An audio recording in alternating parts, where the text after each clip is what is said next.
बिस्मिल्लाहिर्रहमानिर्रहीम। अस्सलाम वालेकुम नादरीन, आप यूट्यूब चैनल देख रहे हैं, मैं इमरान खान। नादरीन, सबसे पहले लाहौर में एक शादी चल रही है और उसके बहुत ज़्यादा पाकिस्तान के मीडिया में, पाकिस्तान के सोशल मीडिया में चर्चे हो रहे हैं। जिस तरह अरबों रुपए की नमूदो नुमाइश की जा रही है इस शादी में, शरीफ ख़ानदान के अंदर शादी हो रही है। अल्लाह ताला शादी को कामयाब करे, हमारी नेक तमन्नाएं, अल्लाह ताला सबके घर हंसते बसते रखे। लेकिन क्या ये लोग अवामी नुमाइंदगान कहलाने के मुस्तहिक हैं? क्या इन्हें ये हक है कि ये कहें कि ये अवामी नुमाइंदगान है? यानी अरबों रुपए की नमूदो नुमाइश एक ऐसे मुल्क के हुक्मरानों के घर की शादी में हो रही है जिस मुल्क के लोग भूखे हैं, जिस मुल्क के लोग बेरोजगार हैं, जिस मुल्क के लोग कश्तियों के अंदर मारे जा रहे हैं, जिस मुल्क के अंदर मिलिट्री ऑपरेशंस चल रहे हैं, जिस मुल्क में वसाइल के कब्जे की एक जंग लगी हुई है, जहां आधे पाकिस्तानी, उस मुल्क के आधे बाशिंदे वो गुर्बत की लकीर से नीचे जा चुके हैं, जहां बेरोजगारी के नए रिकॉर्ड बन रहे हैं, जहां महंगाई का तूफान आया हुआ है। कोई एक चीज भी आपने ऐसी देखी इस शादी के अंदर, जो विजुअल जो चीजें आपको नजर आ रही हो, जिसमें अवाम झलकती हो कि जनाब ये अवाम के साथ या अवाम की तरह के कोई लोग हैं? देखिए, जो लोग अमीर हैं या कारोबारी हैं वो लोग अपना पैसा खर्च करते हैं, और अगर उनके पास पैसे हैं तो वो खर्च करें भी, क्योंकि वो पैसा खर्च करते हैं तो उससे कारोबार चलता है।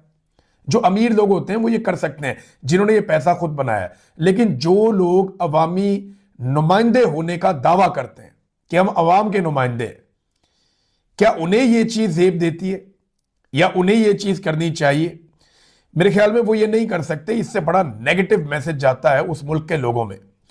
क्या पाकिस्तानी कौम को ये पैगाम दे रहे हैं हम कि यहां दो अलग अलग दुनियाएं, दो अलग अलग किस्म के मुल्क बने हुए हैं? एक दुनिया में हमारे हुक्मरान, हमारे जर्नैल, हमारे जजेस, हमारे बाबू और बड़े बड़े ताकतवर लोग, अशराफिया का एक बड़ा हिस्सा उस दुनिया में रहता है, जबकि हम बाकी लोग जो है वो कीड़े मकोड़े हैं और वो एक दूसरी दुनिया में रहते हैं। एक दुनिया में खुशहाली है, दौलत की चकाचौंध है, चमकते हुए चेहरे हैं और महंगे तरीन लिबास है और आसाइशों की भरमार है, और दूसरी दुनिया में तकलीफ है, दर्द है, बीमारी है, मजबूरी है, बेबसी है, चंद नवालों के लिए भी जिद्दोजहद है। ये दो अलग अलग दुनिया है। अपनी मेहनत से मकाम पाना, अपने लिए, अपने खानदान के लिए आसानियां पैदा करना, ये सबका हक है, सबको ये करना चाहिए। लेकिन अगर आप खुद को अवामी नुमाइंदा कहते हैं कि हम अवाम के लिए, हमारा दिल धड़कता है, हम अवाम के नुमाइंदे हैं, तो फिर आपको ऐसा नहीं दिखना चाहिए जो कुछ हम ये देख रहे हैं। यानी दुनिया भर के मीडिया बता रहा है कि पता नहीं फलाने फलाने मुल्क से लिबास आए हुए हैं, फलाने फलाने मुल्क से जेवरात आए हुए हैं, फलानी फलानी जगह से जो है ये चीजें लाई गई हैं, बेहतरीन दुनिया के म्यूजिशियन जो हैं वो यहाँ पे ऑर्केस्ट्रा बजाएंगे। यानी करोड़ों रुपया इन चीजों के ऊपर इन्होंने अय्याशी पे खर्च कर दिया पकड़ के। और ये सारा कुछ डिजाइनर मलबूसात, ये जेवरात, ये सारा कुछ उस वक्त हो रहा है जब वादिये तीरा के लोग बेयारो मददगार बर्फ के नीचे पड़े, जब जमा देने वाली सर्दी में उनके बच्चे, उनकी खवातीन और उनके बुजुर्ग जो है वो सड़कों के ऊपर बेयारो मददगार है। ये उस वक्त हो रहा है जब उनका ख्याल रखने वाला कोई नहीं है। कितने लोग भूखे हैं, कितने लोग बीमार हैं, कितने लोग मजबूर हैं, कितने बच्चे स्कूलों से बाहर हैं। हुक्मरानों को क्या ये चीजें जेब देती हैं? जेब नहीं देती। कराची में गवर्नर नाच रहा था, मैं बहुत हैरान हो रहा था कि क्या इसको नाचना जेब देता है? पाकिस्तान में स्कूलों की सबसे बदतरीन सूरत सिंध के अंदर है और गवर्नर नाच रहा था। जब हुक्मरानों में और अवाम के अंदर इतना बड़ा डिस्टेंस क्रिएट हो जाए, इतना ज्यादा फासला बढ़ जाए, तो फिर यह नतीजा निकलता है कि लोग बदजन हो जाते हैं।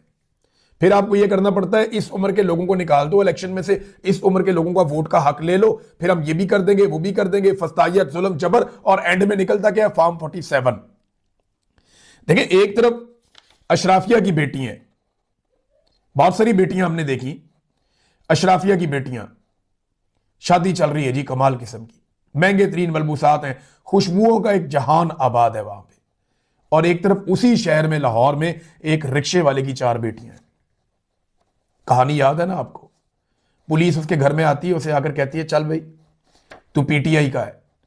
वो कहता है भाई कोई वीडियो दिखाओ, कोई चीज दिखाओ, मैं पीटीआई का हूं तो मुझे कुछ साबित तो करो कि पीटीआई का हूं। और क्या पीटीआई का होना कोई इतना बड़ा जुर्म है कि तुम घर जाओगे और घर के अंदर घुस के एक रिक्शा ड्राइवर को, शरीफ आदमी को उठाकर घसीट कर ले जाओगे? पुलिस ने उसे घसीटना शुरू किया, उसके साथ जुल्म शुरू किया। उसकी 3 बेटियां उसके साथ लिपट गईं। वो बड़ी थी, उन्होंने कहा जी हम अपने बाप को नहीं जाने देंगी, आप हमारे बाप को ले जाओगे, ज्यादती करोगे, आप इसको जेल में बंद करोगे, हम अपने बाप को नहीं जाने देंगी। वहां लड़ाई शुरू हो जाती है। वो बेटियां रोक रही हैं, अपने बाप के साथ लिपट गई हैं, पुलिस वाले बाप को गिरेबान से पकड़ के घसीट रहे हैं। यहां से कमर से जो ये बेल्ट वाला जो एरिया होता है ना, नाले वाला, यहां से पकड़ते हैं पुलिस वाले, उसे घसीट रहे हैं, बाहर निकाल रहे हैं। जब बात नहीं बन रही थी तो जो छोटी बेटी है उसके सर पे पुलिस वाला पिस्तौल रखता है। छोटी बेटी के सर पे बंदूक रख के पुलिस कहती है कि जाता या नहीं जाता हमारे साथ। तो वहां वो आदमी हिम्मत हार जाता, रिक्शे वाला। वो कहता है चलो, उनके साथ जाकर गाड़ी में बैठता है, अपनी बेटियों को तसल्ली देता है कि मैं आता हूं। और जब वो गाड़ी में बैठ के पुलिस के साथ जा रहा था, इतना दिल बर्दाश्त हुआ कि उसे हार्ट अटैक आ गया। उसकी आंखों के सामने से मंजर नहीं जा रहा था, उसकी बेटी के सर पे पिस्तौल रखा हुआ है एक ऐसे आदमी ने जिसे इससे पहले वो जानता भी नहीं था। और रियासत ने, ये पिस्तौल का मालिक भी वो रिक्शे वाला है। और वो गाड़ी के अंदर उसको हार्ट अटैक आया, वो मर गया। तो पुलिस ने उनको आगाह किया कि आके अपने बाप की लाश ले जाओ। एक तरफ वो रिक्शे वाले की 4 बेटियां हैं, एक तरफ यहां अशराफिया की बच्चियां। आप देखें, खुशबुओं का एक जहान आबाद है, दुनिया के महंगे तरीन डिजाइनर बलबूसात हैं। ये 2 अलग अलग दुनिया नादरीन, और यही नफरत को जन्म देती है। दुनिया का कोई भी मुहज़्ज़ब मुल्क होता ना, या कोई मुहज़्ज़ब कौम होती, मैं पाकिस्तानियों से बिल्कुल मायूस नहीं हूं, लेकिन इमरान खान ने भी ये बात की थी, मुझे मजबूरन ये बात दोबारा कहनी पड़ेगी कि पाकिस्तानियों आप लोग बहुत सुस्त हो, आपको जगाने में बहुत टाइम लग जाता है, आप लोगों को बात समझ नहीं आती। आपके साथ भी ये रिक्शे वाले वाला सलूक होगा। मैं हर आम पाकिस्तानी को कहना चाहता हूं कि अगर आपने ये काया ना पलट दी, अगर आपने इनकी तबीयत दुरुस्त ना की, तो ये आपके साथ वही करेंगे जो उस रिक्शे वाले के साथ किया, उसकी बेटियों के साथ किया। वो 4 बेटियां सोग मना रही हैं, अशराफी की बेटियां जो हैं वो जश्न मना रही हैं। ये फर्क है जी, 2 अलग अलग दुनिया, 2 अलग अलग पाकिस्तान। पाकिस्तानी ना निकले और इस निजाम की बिसात को ना पलट दिया तो याद रख ले, मेरी बात लिख कर रख ले कि बारी बारी सबकी बारी। आप सबको एक दिन इस जुल्म का सामना करना पड़ेगा। पॉलिटिकल फेसेस बदलते रहेंगे, कभी कोई आएगा, कभी कोई आएगा, कभी कोई आएगा।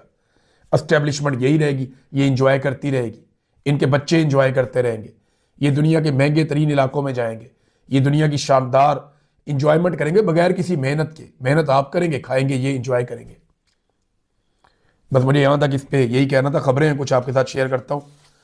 वज़ीर आज़म पाकिस्तान दोबारा IMF की मिन्नतें करने जा रहे हैं, और IMF की जो मैनेजिंग डायरेक्टर है उनके साथ वज़ीर आज़म अब मुलाकात करेंगे, क्योंकि जो कारनामे शरीफ खानदान ने और जरदारी खानदान ने किया है उसकी कीमत पाकिस्तान की सारी इंडस्ट्री और सारे पाकिस्तानी चुका रहे हैं।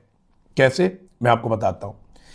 इन्होंने नाकाबिले फहम किस्म के, अजीबो गरीब किस्म के, जब किसी को समझ भी नहीं आते उस तरह के LNG के महंगे तरीन मुआहदे कर लिए। इन्होंने मुआहदे करके LNG बहुत ज्यादा कीमत पर खरीद ली और बहुत लंबा मुआहदा कर लिया। अब आपका इस्तेमाल कम है, आपके पास LNG ज्यादा है। दुनिया में LNG सस्ती हो रही है, लेकिन आपने क्योंकि मुआहदे कर लिए तो आपको महंगी खरीदनी पड़ेगी। तो नवाज शरीफ साहब ने जो घटिया लंबे मुआहदे किए LNG के, वो पाकिस्तान की जड़ों में बैठ गए। फिर इन्होंने IPPs के अजीबो गरीब किस्म के मुआहदे किए कि IPPs को लाकर बैठा दिया, आप बिजली बनाएं या ना बनाएं, हम आपको पैसा देंगे, हर महीने बिल आपको मिलेगा। और फिर पाकिस्तान की कैपेसिटी से दुगनी इस्तेमाल जितना हमें चाहिए था, हमें अगर 100 यूनिट चाहिए था तो इन्होंने 250 यूनिट बिजली बना दी पाकिस्तान में। अब वो सारे IPPs फारिग बैठे, उनको बिल हर महीने जा रहा है, और जा कहां से रहा है? पाकिस्तानियों की जेब से। और वो कमीशन किसको दे रहे हैं आप बेहतर समझते हैं। तो शरीफों ने और जरदारियों ने मिलकर जो एनर्जी की प्राइसेस बढ़ाई पाकिस्तान में LNG और बिजली के जरिए से, LNG के मुआहदों और IPPs के जरिए से, उनकी वजह से पाकिस्तानियों की कमर टूट गई। पाकिस्तान की इंडस्ट्री मुकाबला करने से बाहर हो गई। और अब हालात यह है कि अगर आप सब्सिडी ना दें तो इंडस्ट्री चल नहीं सकती। यानी आप अरबों डॉलर या अरबों रुपए आप देते रहेंगे तो आपकी इंडस्ट्री चलेगी, अदरवाइज आपकी इंडस्ट्री नहीं चल सकती। ज्यादातर इंडस्ट्री पाकिस्तान की बंद हो रही है। मैं बहुत मोहतात भी बात करूं तो 25 से 30% टेक्सटाइल इंडस्ट्री आपकी खत्म हो गई है। किसान आपका पूरी तरह से बर्बाद हो गया। अब बची कुची इंडस्ट्री को और कारोबारी हजरात को बचाने के लिए, देखिए सबको तो पीआईए तोहफे में नहीं दे सकते ना, ये सबको तो ये बड़े बड़े अपनी जो सरकारी महकमे वो तोहफे में नहीं दे सकते। बाकी लोगों ने तो मेहनत करके पैसे कमाने हैं। तो कॉस्ट ऑफ प्रोडक्शन बहुत ज्यादा हो गई, क्योंकि पाकिस्तान में एलएनजी और आईपीपीज वाले गंद की वजह से ये इतना महंगा हो गया पाकिस्तान के अंदर प्रोडक्शन करना कि जो सनतकार हैं वो भागना शुरू हो गए। अब उन्हें रोकने के लिए ये आईएमएफ से दोबारा दरखास्त करेंगे कि जनाब हम 2000 अरब का कोई एक रिलीफ पैकेज देना चाहते हैं सनतकारों को, हमें ये देने दिया जाए।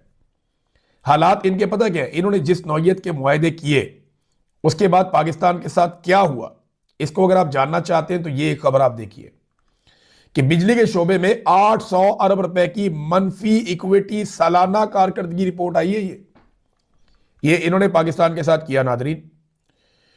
और 6 बिजली की तकसीमकार कंपनियां मुसलसल उनको नुकसानात हो रहे हैं, बिजली चोरी नहीं रोक पाए ये, और सर्कुलर डेथ जो है वो बढ़ता हुआ बोझ बनता जा रहा है। इस वक्त तक जो पावर सेक्टर के कुल वाजिबात हैं, पावर सेक्टर के कुल वाजिबात इस वक्त तक 9.2 खरब यानी 9,200 अरब तक पहुंच गए हैं।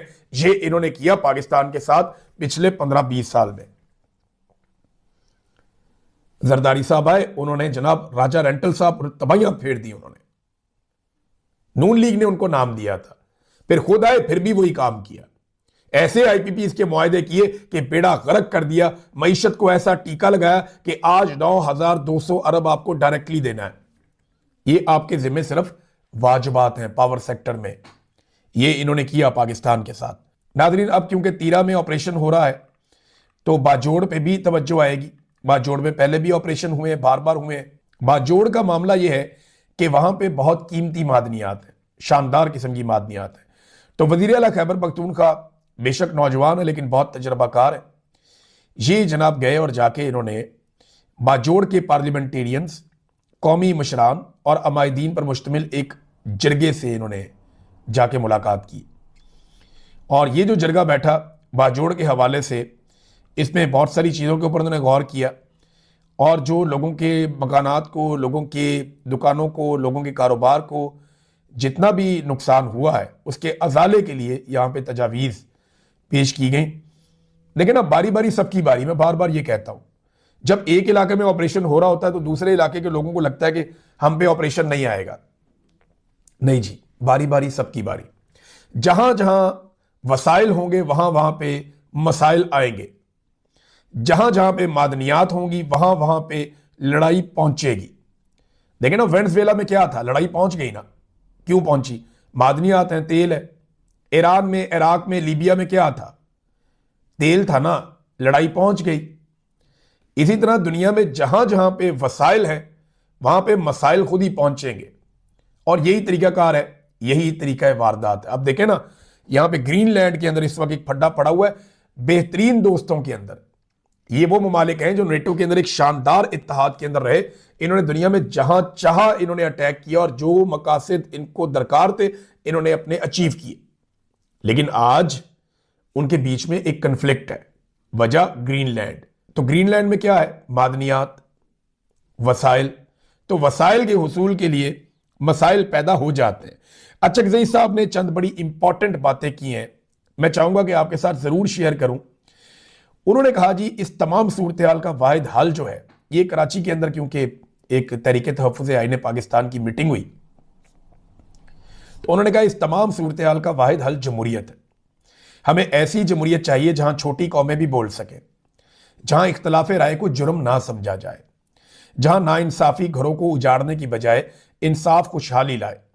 नाइंसाफी भाइयों को लड़ा देती है, मुआशरे को तोड़ देती है और बदएतमादी को जन्म देती है। किसी ने दुरुस्त कहा था कि पाकिस्तान कौमों का एक कैद खाना बन चुका है, पिंजरा है, चाहे वो सोने का हो या जवाहरात से सजा हुआ हो, पिंजरा आखिर पिंजरा ही होता है। आज़ादी के बगैर कोई कौम तरक्की नहीं कर सकती। फिर अचकज़ई साहब ने कहा कि अंग्रेज़ों ने सड़कें भी बना दी थी, रेलवे भी बना दिए थे, तालीमी इदारे भी बना दिए थे, मगर फिर भी हम गुलामी पर मुतमईन नहीं हुए थे, क्योंकि हमें इज्जत के साथ जीना था। 13 अगस्त 1947 को हमने एक बावकार कौम थे हम, मगर चंद फैसलों ने हमें उस रास्ते से हटा दिया। एक कुरान, एक इस्लाम, एक कौम और एक पाकिस्तान का नारा तभी कामयाब हो सकता है जब इसकी बुनियाद इंसाफ पर हो, और बदकिस्मती से वो बुनियाद मजबूत नहीं की जा सकी। महमूद खान अचकजई ने कहा कि बदकिस्मती से ये वाहिद मुल्क है जहां पे ज़मीर बेचने वाले को अच्छा शहरी समझा जाता है और सच बोलने वाले को मुजरिम ठहरा दिया जाता है। वफादारियां बेची जाती हैं और यही सबसे बड़ा हुनर समझा जाता है। कायदे आज़म ने अपनी जिंदगी में एक बात से खबरदार किया था कि ज़मीर फरोशी इस मुल्क को खोखला कर देगी, और आज हम वही मंजर देख रहे हैं। जब से पाकिस्तान बना है मुश्किलात का शिकार है, लेकिन जो सूरत आज है वो हमारी अपनी गलतियों, बदनवानियों और गरूर और तकब्बुर और लालच का नतीजा है। आज पाकिस्तान एक ऐसे जहाज की तरह हो गया है जो अपना सिमत खो चुका है। हमने ये तहरीक उस वक्त बनाई जब हमें अंदाजा हो गया था कि आइन और जमहूरियत पर हमले होने वाले हैं। एक ऐसी हुकूमत आ रही है जो आइन को मनफी अंदाज में मुतासर करेगी, और वो हुआ भी। सबने देखा कि आइन का इन्होंने बेड़ा गर्क कर दिया। इंतखाबात के दौरान जो कुछ हुआ वो आपने भी देखा और हमने भी देखा। दुनिया में कहीं भी ऐसा नहीं होता कि एक सियासी जमात से उसका इंतखाबी निशान छीन लिया जाए। अदालतों की मौजूदगी में बुनियादी इंसानी हकूक सलब कर लिए जाएं, पुरअमन जलसों पर गोलियां चलाई जाएं और नौजवानों को निशाना बनाया जाए। कोई भी महज़ब कौम अपने बच्चों के मुस्तकबिल को इस तरह तबाह नहीं करती। नाज़रीन, ये सूरत हाल अचकजई साहब बता रहे हैं। कोशिश तो ये है कि किसी तरह से पाकिस्तान आगे बढ़े और इन मसाइल से निकले, लेकिन हुकूमत की इस बारे में कोई तवज्जो नहीं है। जिस तरह ये शादियां इंजॉय कर रहे हैं, जिस तरह ये बैन अवी सतह पर यू टर्न ले चुके हैं, जिस तरह पाकिस्तान में जुल्म, जबर और फस्तायत को जवाब दे रहे हैं, जैसे अदालतों को और मीडिया को कंट्रोल कर लिया है, इनका कोई इरादा नहीं है। जब तक कौम इनको गिच्ची से पकड़ के ना, इनकी पुश्त पे डंडे नहीं ना मारेगी, ये बंदे के पुत्र नहीं बनेंगे। मैं आपको सच बता रहा हूं। ये ठीक करना पड़ेगा आपको, कौम को निकलना पड़ेगा, पुरअमन तरीके से सारी चीज को अपने हाथ में लेकर कंट्रोल करना पड़ेगा। अच्छा नाज़रीन, अब कुछ चीजें और हैं। एक तो देखें, कराची में आग लगती है, उस वक्त की बात है जब बिलावल साहब जनाब ब्रीफिंग दे रहे हैं खड़े होकर कि जनाब, लोग कह रहे हैं अंग्रेजी में ब्रीफिंग दी, बड़ी कमाल ब्रीफिंग दी, बड़ी कारकर्दगी है सिंध हुकूमत की। कारकर्दगी आप ये देखें ना, कराची में गुल प्लाजा है, वहां पे आग लग गई और उसके नतीजे में 1200 से ज्यादा दुकानें जल गई। 40 मिनट तक तो फायर ब्रिगेड नहीं पहुंची। अब 40 मिनट हो गए, फायर ब्रिगेड नहीं पहुंची। बाहर खड़े होकर दुकानदार अजाने दे रहे हैं कि या अल्लाह हमारी मदद कर। अजान देना बहुत अच्छी बात है, लेकिन अजाने देने से आग नहीं बुझती भाईजान। इधर जहां मैं हूं ना बरतानिया में, या आग बुझानी हो तो चंद मिनट के अंदर फायर ब्रिगेड आ जाती है। यहां मैंने किसी गोरे को नहीं देखा कि आग लग गई है बाहर खड़ा होकर अजान दे रहा हो। इन्होंने सिस्टम डेवलप कर दिया, इन्होंने अपने हुक्मरानों को अकाउंटेबल कर दिया, इन्होंने बंदे का पुत्र बना दिया। टाइम पे अगर ना आए फायर ब्रिगेड तो यहां पे जनाब हुकूमत को ऐसी तैसी फेर देते हैं, ये बेड़ा गर्क कर देते हैं, ऐसा कड़ा एहतसाब करते हैं, पूरा निजाम जकड़ लेता है उन लोगों को। वहां पे जनाब 40-40 मिनट जनाब गाड़ियां नहीं पहुंच रही, आ जाए तो सहूलत ही नहीं है उनके पास। 1200 से ज्यादा दुकानें जल गई, लोगों का अरबों रुपए का नुकसान हो गया। इतनी शदीद आ गए, 6 इंसानी जानें चली गई अब तक, 6 इंसानी जानें चली गई अब तक की इंफॉर्मेशन के मुताबिक। कुछ लोग लापता भी हैं, दर्जनों लोग जो है वो जख्मी हो गए, बहुत बड़ी तादाद में। ताजर बर्बाद हो गए। अब इसका अजाला कौन करेगा? कोई भी नहीं करेगा। पहले किसने किया? यहां तो जिंदा इंसानों को बंद करके एक फैक्ट्री में जला दिया गया था, सिर्फ इसलिए कि वहां से भत्ता नहीं मिल रहा था। उसका आज तक कुछ नहीं हुआ, तो इसका क्या होगा? तो ये डींगे बहुत बड़ी बड़ी मारते हैं, कारकर्दगी इनकी सिफर है। कादर मंदोखेल ने एक इंकशाफ किया, पीपल्स पार्टी की है। उन्होंने कहा जनाब एक्निक की एक मीटिंग हुई थी और उसके अंदर फैसला हुआ कि पैसे देने हैं, तो 1258 अरब रुपए, इतनी बड़ी रकम मरियम नवाज को दे दी गई और सिंध को, बलूचिस्तान को, खैबर पख्तूनख्वा को कुछ भी नहीं दिया गया। तो ये तो जनाब पाकिस्तान में इंसाफ है। और जो लोग इसके खिलाफ आवाज उठाते हैं, जुल्म के खिलाफ, उनसे वोट का हक ही छीना जा रहा है कि 18 से 25 साल तक के वोटर को खत्म कर दें। ये कितना फर्क पड़ेगा मैं आपको बताता हूं। पाकिस्तान में इस वक्त लगभग 13.5 करोड़ से ज्यादा वोटर्स हैं। 13.5 करोड़ से ज्यादा वोटर्स हैं पाकिस्तान में इस वक्त। उनमें से ये जो 18 से 25 साल तक की उम्र के हैं ये 2.5 करोड़ है, तो बाकी बच जाएंगे 11 करोड़। और 18 से 45 साल तक की उम्र के जो वोटर्स हैं वो 8 करोड़ 70 लाख हैं। अगर 18 से 25 वाले आप निकाल देते हैं तो 25 से 45 तक वाले जो वोटर्स आपके पास बाकी बचते हैं, वो आपके लगभग बचेंगे कोई 6.5 करोड़ वोटर आपका बाकी बचेगा। 11 में से 6.5 करोड़ बचेगा ही नहीं। फिर भी 60% वोटर ये होगा जो 45 साल से कम उम्र का होगा।